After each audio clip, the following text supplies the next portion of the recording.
A ver, muy buenos días, estimados estudiantes.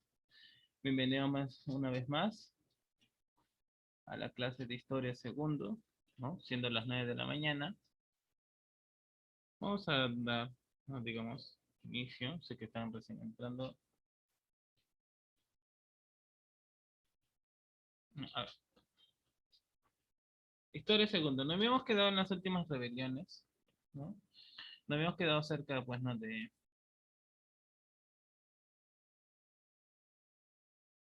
Acerca de cómo, digamos, los antiguos peruanos se cansaron. Pues, ahora viene acerca de la emancipación de las colonias de Hispanoamérica, ¿no?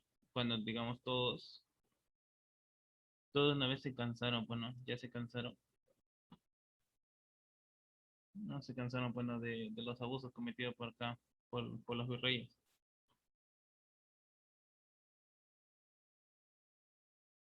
Ujú.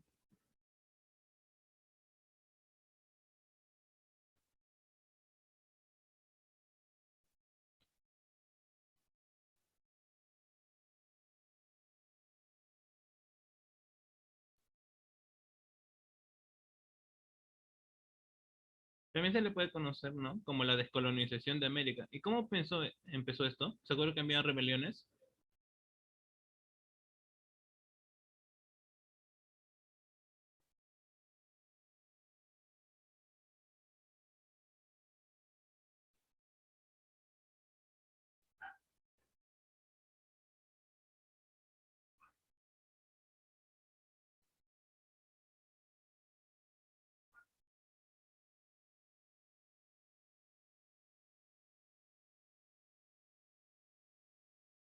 ¿No? ¿Cómo creen que haya surgido la emancipación, no?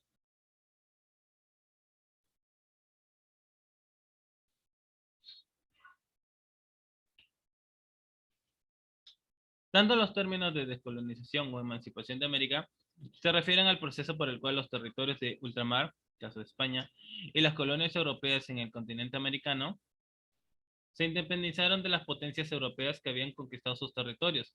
La descolonización de América inició un proceso de descolonización mundial que se completó hasta el siglo XX, dando orígenes a los estados nacionales modernos, como nosotros lo conocemos, ¿no? O sea, ya no íbamos a depender todo de España, sino nosotros mismos íbamos a entrar.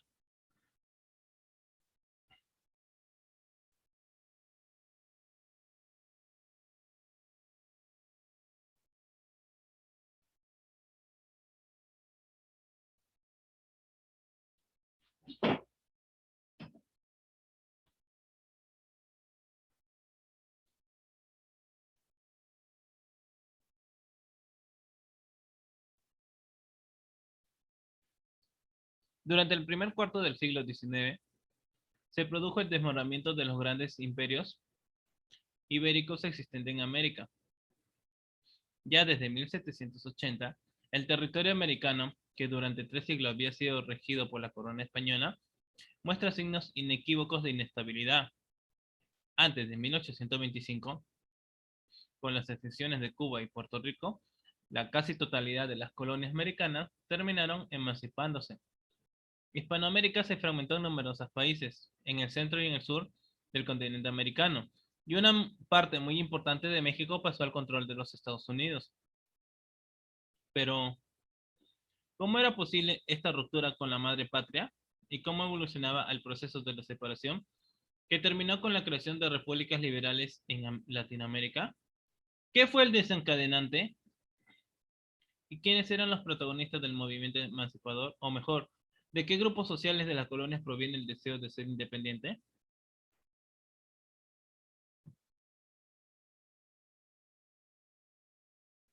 Este trabajo debe ocuparse, ¿no? O sea, digamos, todo esto, después, desde el caso de Brasil, que queda excluida pese a que la coincidencia cronológica. Ambos procesos se diferenciaban entre sí, tanto por los conflictos desatados, que eran mucho mayores y más violentos en la América española, como por el hecho que Brasil mantuvo su unidad.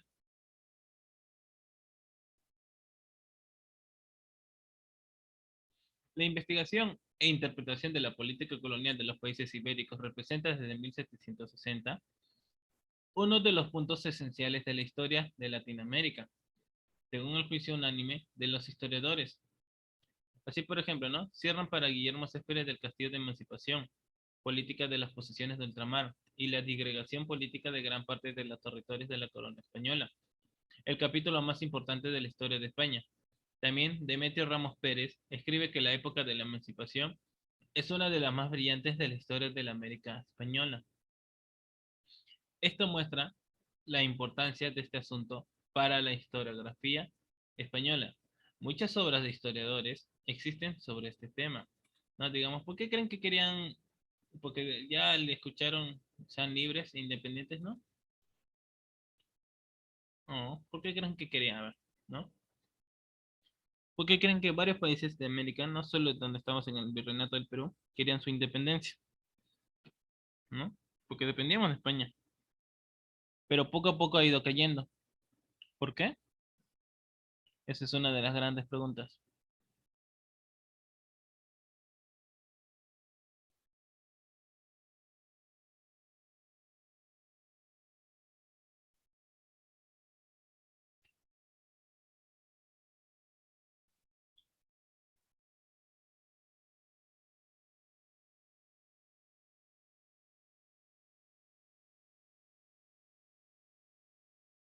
¿No? En consecuencia, tenemos un montón de teorías y análisis diferentes, pero buscan todo explicaciones para la separación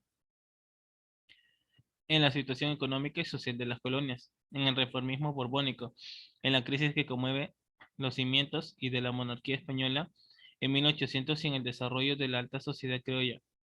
Muy detallados muestran los aspectos económicos y sociales Guillermo Céspedes Castillo en las enciclopedias de la historia de España. También muy profundas son las obras de Christian Buschke y Menéndez Pidal.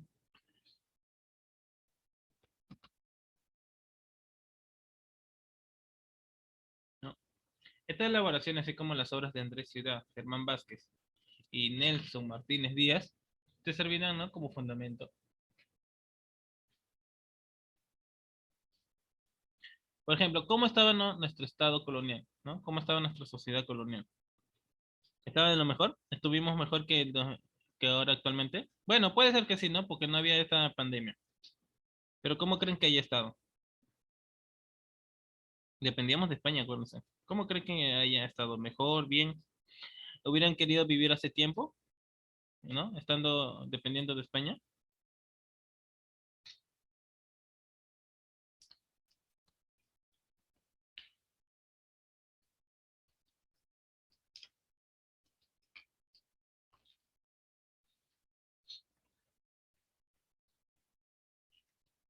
¿No? A ver, ¿cuáles serían ustedes sus opiniones?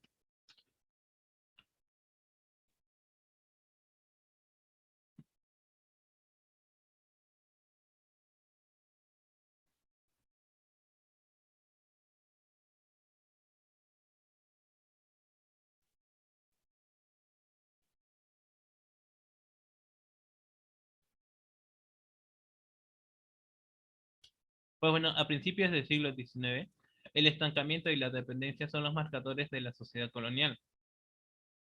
La población total de Hispanoamérica a partir de 1800 son casi 15 millones de personas y a finales del siglo XIX son ya 18 millones, lo que excede la población de la península en un tercio. Pero se debe tener en cuenta de que esta cifra significa solo un 2,1 por 100 de la población mundial, o sea, 850 millones en 1800. La población hispanoamérica está constituida en 1820, según Alejandro von Humboldt, de un 45% de indios, 32% de mestizos, descendientes de españoles e indios, 19% de blancos y 4% de negros.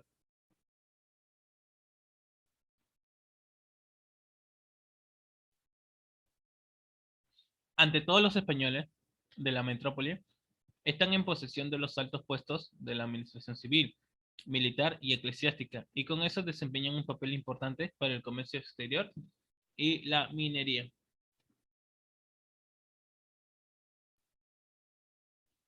¿No? Pongamos unos antecedentes, ¿no? O sea, digamos, no es que ya se independizaban por independizar, que es lo que estaban queriendo, pues, ¿no?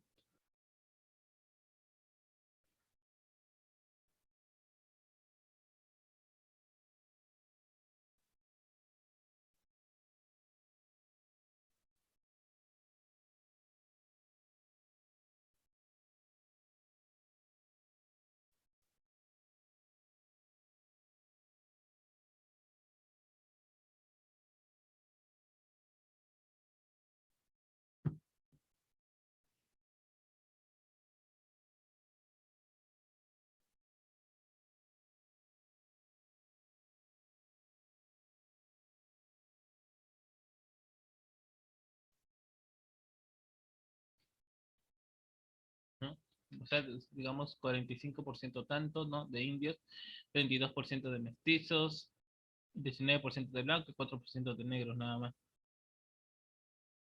Pero sabían que en cualquier momento iba a estallar todo. ¿Eh? Esa es una de las grandes verdades. No, ante todos los españoles de la metrópoli están en posesión de los altos puestos de la administración civil, militar y eclesiástica, y con eso desempeñan un papel importante para el comercio exterior y la minería. Los criollos, españoles nacidos en América, forman la oligarquía latifundista y trabajan también la minería y el comercio interior. Las tensiones entre peninsulares y criollos tendrán gran importancia porque ellos serán los protagonistas de este proceso separatista de las colonias hispanoamericanas. Además, la sociedad estaba constituida como, ¿no? Estaba constituida de mestizos y mulatos, o sea, descendientes de españoles y negros, que son la mayoría de los casos artesanos y tenderos, y de indios que trabajaban como campesinos y vivían en comunidades rurales o que eran mano de la obra dependiente de los hacendados. Por último, ¿no? Tenemos a los negros que trabajaban en la mayoría de los casos en las plantaciones como esclavos, sobre todo en el Caribe. Pobrecitos, en serio.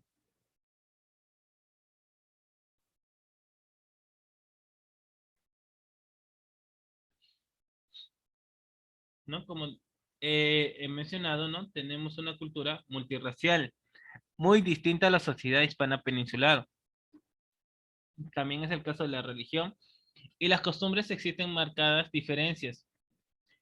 No, por ejemplo, un ejemplo son las tribus paganas o la cultura completamente diferente de los negros subsaharianos. Tenemos entonces, ¿no? Un pluralismo cultural en Hispanoamérica, en contraste con la unidad cultural de la metrópoli. Con referencia al proceso separatista del grupo social, actor principal de la independencia hispanoamericana, fue el de los criollos, precisamente ese grupo de americanos con antepasados españoles. Se habla ya desde la mitad del siglo XVI del desarrollo de un sentimiento entre los criollos, sobre todo en los grupos educados y mercantiles de las grandes ciudades, de ser ciudadanos de provincias más o menos autónomos, con propios derechos e instituciones, así como con cultura e historia propias. ¿No? Por ejemplo, Simón Bolívar habla en su discurso de Angostura en 1819 de los que los criollos no eran europeos ni tampoco indios, sino una especie media entre los aborígenes y los españoles. Así lo decía. Yo no lo digo, así lo decía. Así decía Simón Bolívar, ¿no? Porque digamos, ya, ¿ustedes creen que se van a cansar del mismo? O sea, todo ese tiempo de esclavitud.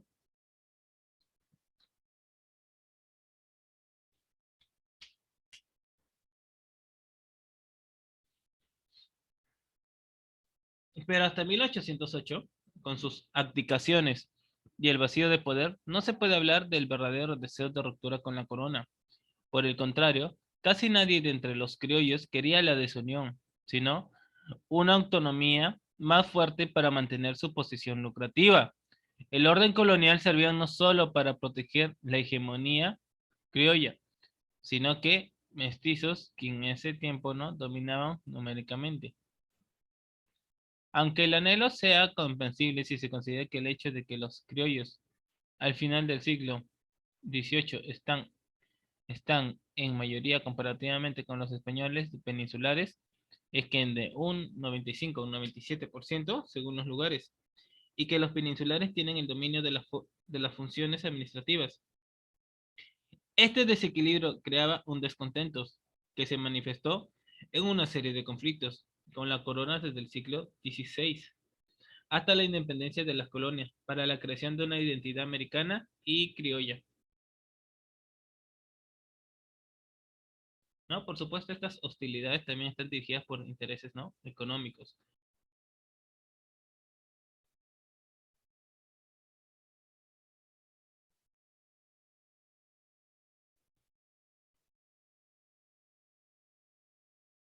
¿Creen que, digamos, de esta independencia, no, había intereses económicos o no?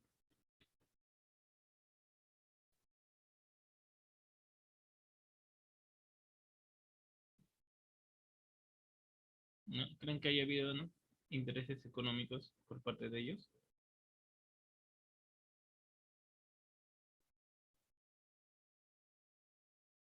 ¿No? ¿Creen que haya habido o no? A ver, ¿cómo creen que se haya basado la economía antes?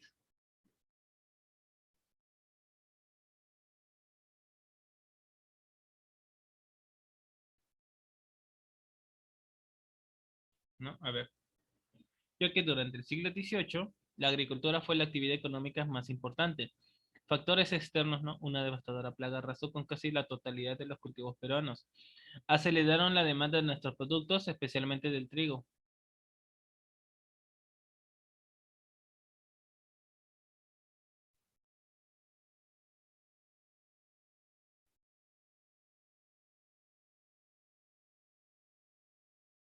¿No? A ver,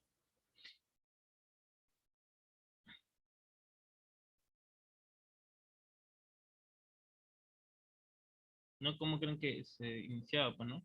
Digamos, cuando la etapa de la conquista terminó, los españoles habían arrebatado el oro y la plata acumulado por los indígenas. En la época colonial comenzaron a explotar lavaderos y minas, generando una importante riqueza a costa del trabajo de los indígenas, ¿no?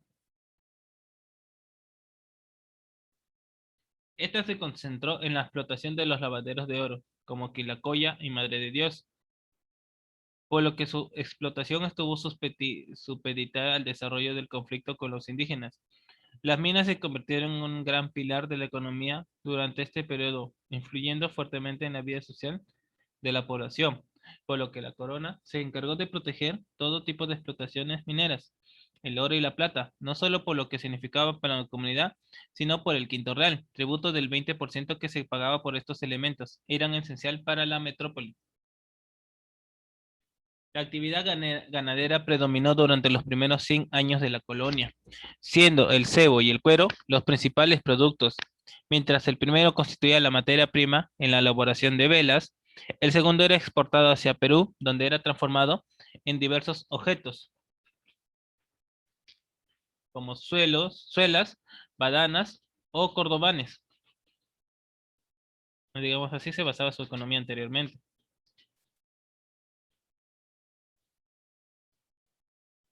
Durante el siglo XVIII, la agricultura fue la actividad económica más importante. Factores externos, ¿no? Como había dicho, ¿no? La plaga que había ocurrido arrasó con la totalidad de los cultivos,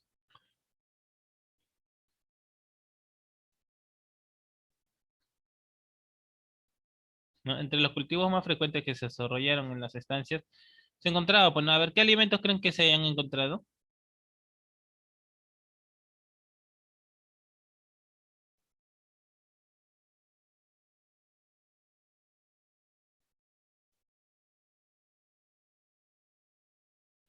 ¿No? A ver, ¿cuáles creen que hayan sido los alimentos más importantes que se desarrollaban? ¿No? Uno, el trigo, claro, el trigo. ¿Qué más? La cebada. Ya, el trigo, la cebada, ¿qué más? Aparte de ello, ¿no? El trigo, la cebada, ¿qué más? ¿Qué más? El maíz, claro. El trigo, la cebada, el maíz, ¿qué más? Árboles frutales, ya. Hortalizas y viñedos.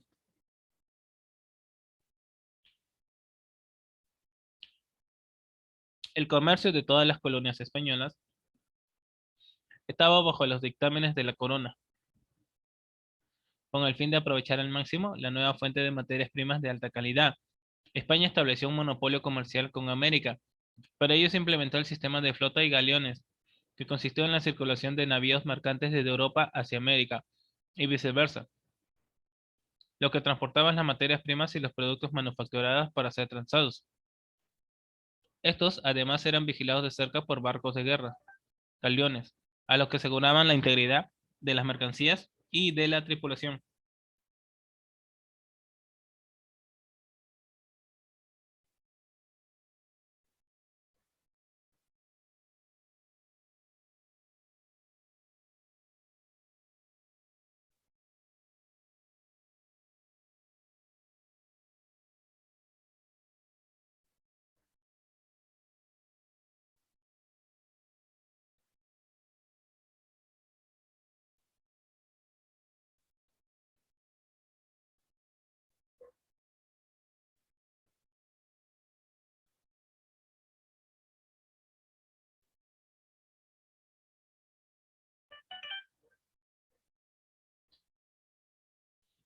¿no? A ver, para ello se implementó el sistema de flota de galeones, que consistía en la circulación de navíos y mercantes desde Europa hacia América.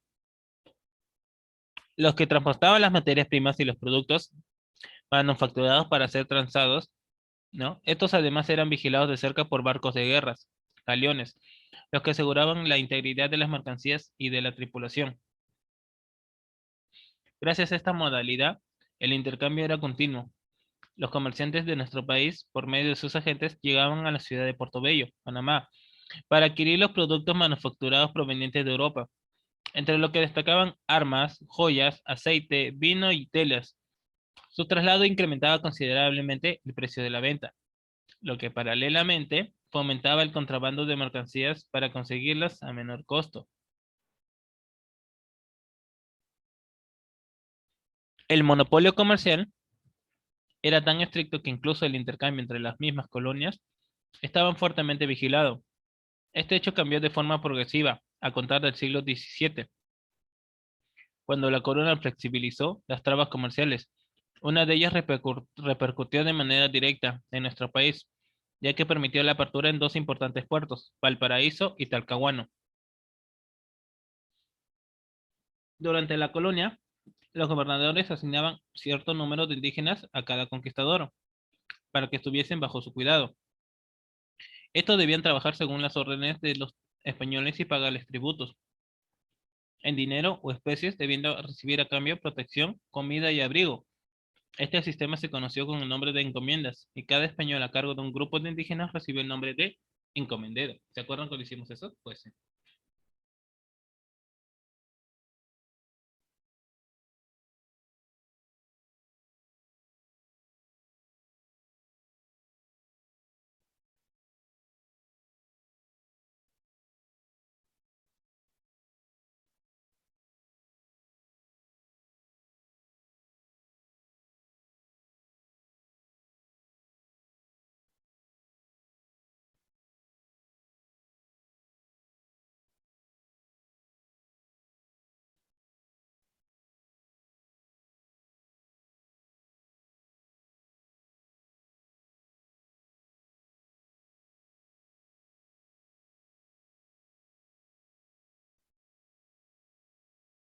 ¿No? A ver, ¿no? Los encomenderos también eran partícipes de esto.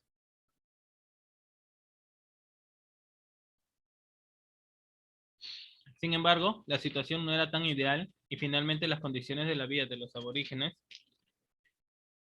bajo el sistema de encomiendas eran paupérrimas, o sea, que eran casi pobres. Por ello, durante el siglo XVII fueron impulsadas con una serie de medidas que intentarían regular y mejorar las condiciones de trabajo indígena. Sin embargo, a pesar de contar con el apoyo de importantes autoridades, pocas fueron implementadas y la mayoría obtuvo solo el repudio de los encomenderos. En 1609 se intentó finalizar el servicio de encomiendas, pero solo se logró excluir a las mujeres y a los niños menores de 18 años. 12 años más tarde se promulgó la tasa de esquilache, que en 1622 sería modificada y llamada tasa real. Esta medida fracasaría al igual que su antecesora. Ya en 1633 se redactó la tasa de Lazo de la Vega, donde se fijaba el tributo en 10 pesos. Gracias a la iniciativa de Ambrosio Higgins, en 1789, se puso término oficial al sistema de encomiendas. La corona española determinaría su abolición definitiva en 1791.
¿no? La directa vigilancia y administración que ejercía la corona española sobre el comercio de nuestro país no dejaba escapar ningún detalle, beneficiándose con cada una de las actividades económicas que se desarrollaban en el territorio. El diezmo era el tributo que cobraba a la producción agropecuaria y que sustentaba las labores religiosas, mientras que el quinto real grababa del oro extraído en las minas y lavaderos correspondiendo a un quinto del total. También existía el almojarifazgo, impuesto de aduana sobre las mercancías que circulaban entre España y América. La alcabala, relacionado con la compraventa de bienes muebles o inmuebles. Y la nata o media nata, correspondiente al pago del sueldo de uno o medio año. Pues, ¿cómo creen? ¿No? ¿Creen que haya habido intereses económicos? ¿No? Pues bueno, eso lo vamos a ver en los antecedentes de la emancipación, ¿no? Bueno, ya lo hemos visto en las consecuencias.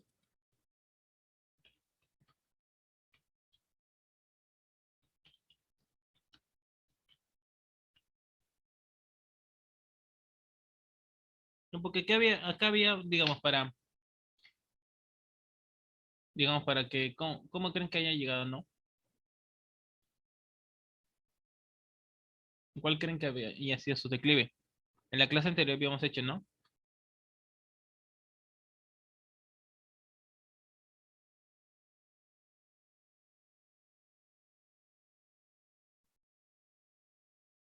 Sí, porque acá vamos a ver cómo fue, digamos, si verdaderamente nos llegamos a independizar o es que querían cambiar el sistema,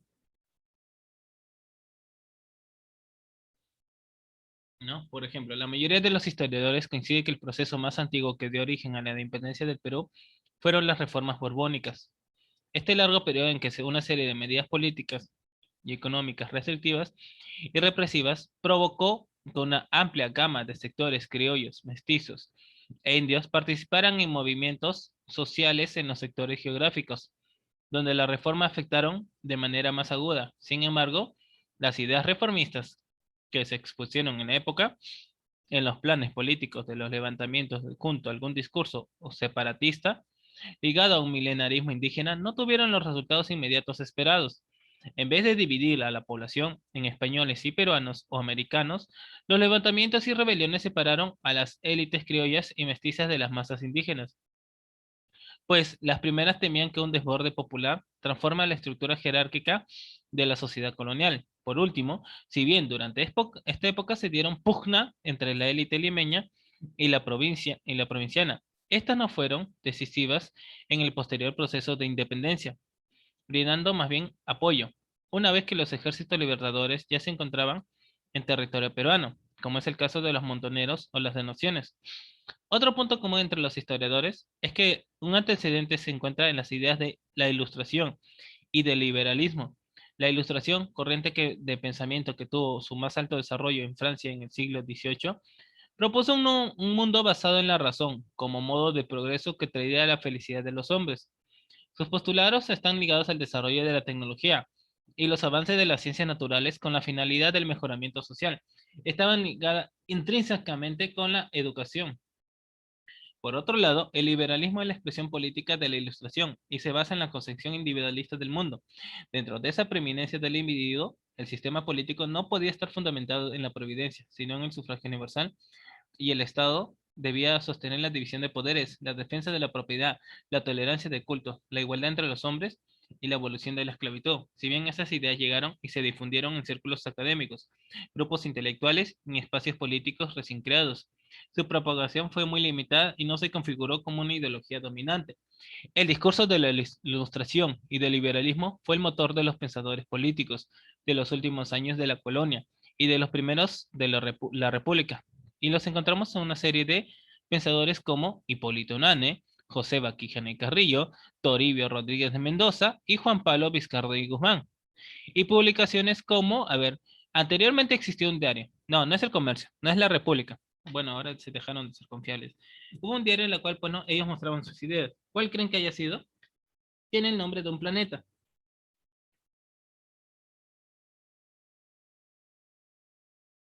¿Cuál creen que haya sido? A ver.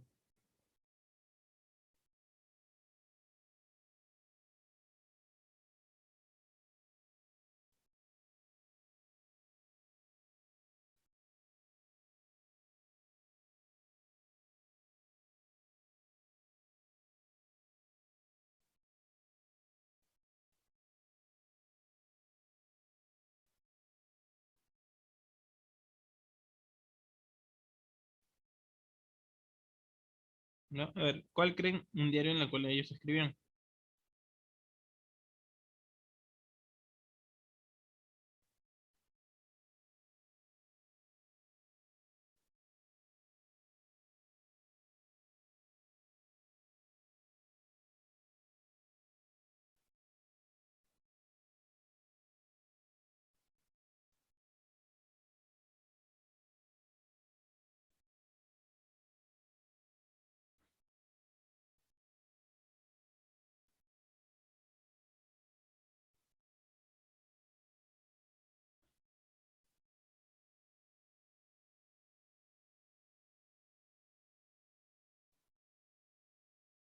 Sí, a ver.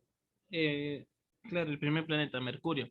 Ellos escribían sus ideas en el Mercurio peruano, el Semanario de Crítico y el Diario de Lima, y los activismos del racionalismo y el nacionalismo de sus planteamientos, que rara vez incluyendo ideas separatistas y realmente reformadoras, no se difundieron a través de la cerrada y testamentaria sociedad colonial, quedándose el intento aislado de un grupo de hombres. La historia europea también brinda una serie de hechos interesantes, la guerra entre España y Francia. Luego, entre estas dos contra Inglaterra, debilitaron la presencia de la metrópoli en las colonias americanas. Los triunfos ingleses cambiaron la configuración de poder no solo en Europa, sino también afectaron a los virreinatos, sobre todo en la medida que el comercio ultramarino de las últimas décadas del 18 e inicios del 19 fue mayoritariamente inglés, sobre todo después de Trafalgar.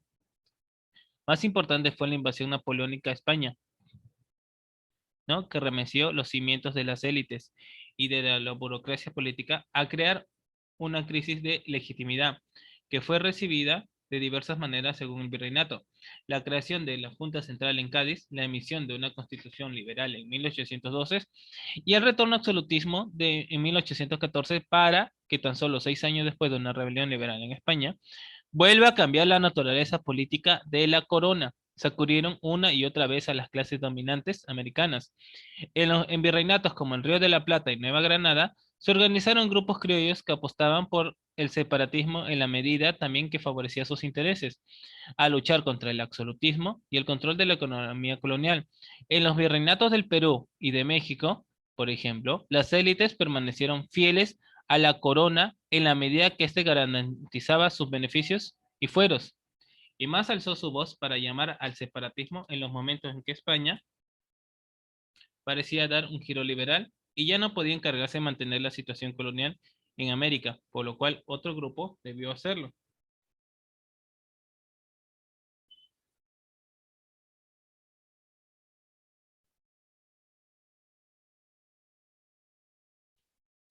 Y es así, ¿no? Digamos, como poco a poco se dieron cuenta,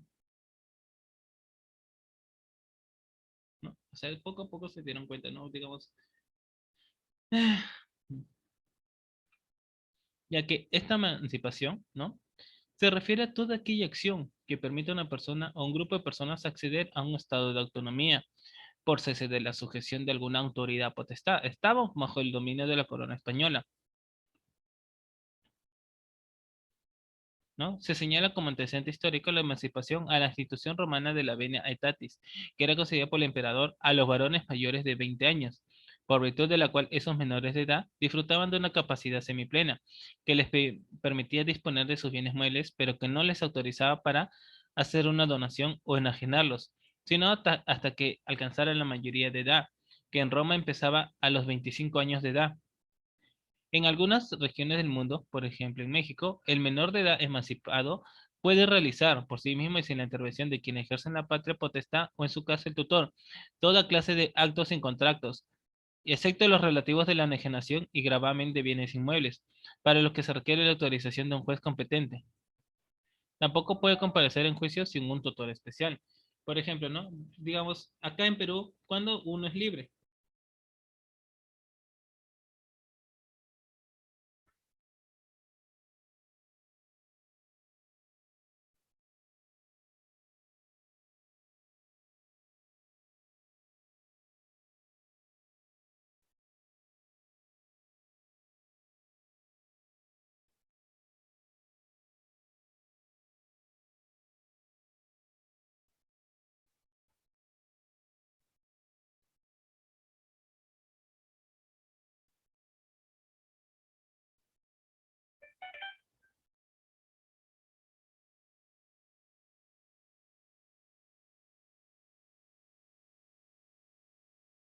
¿no? Por ejemplo, ¿por qué, digamos, a partir de los 18 uno quiere ser libre?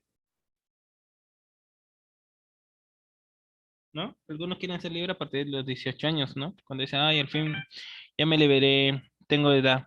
Aunque hay muchos jóvenes de mayores de 18 que a veces viven, ¿no? Todavía siguen viviendo en casa, todavía no tienen ni siquiera un empleo.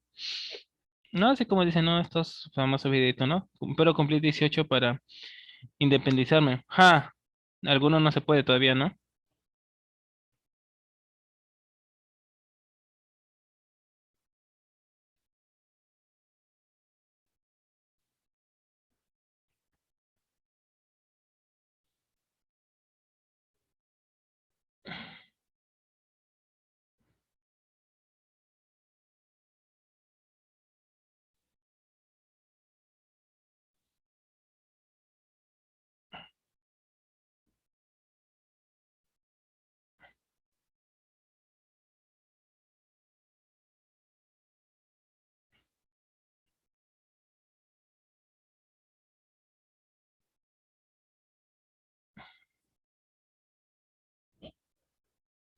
¿No? Así como, pues, ¿no? A veces la persona espera hasta cierta edad para ser libre, pues acá también en los virreinatos, en cualquier momento, iban a ser libres, ¿no? Por eso que había, ¿no? Digamos, los antecedentes de la emancipación, o si no, los últimos incas, porque se rebelaron, ¿no? Ahí está el Tupac Amaru. Pero el primero, no el segundo.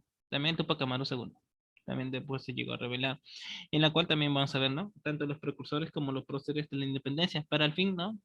Digamos, no nos liberamos cuando don José de San Martín dijo, ah, ya, viva la patria, viva la libertad, ¿no? En ese tiempo todavía no nos liberábamos. Estábamos siendo presos todavía. Ah, como se llega a acabar el minuto, no, vuelven a entrar con el mismo ID y el mismo enlace que se les envió. ¿Ya? Pero vayan pensando, ¿no? Digamos, nos liberamos totalmente, totalmente. Ah, hubo unos aportes por ahí. ¿Quién lo sabe? Porque no sabemos las ideas verdaderas y las intenciones que tenían para que al fin nos liberamos de España. Aunque sí le llegamos a apoyar, ¿no? Tal vez mi antepasado como yo haya llegado a apoyar.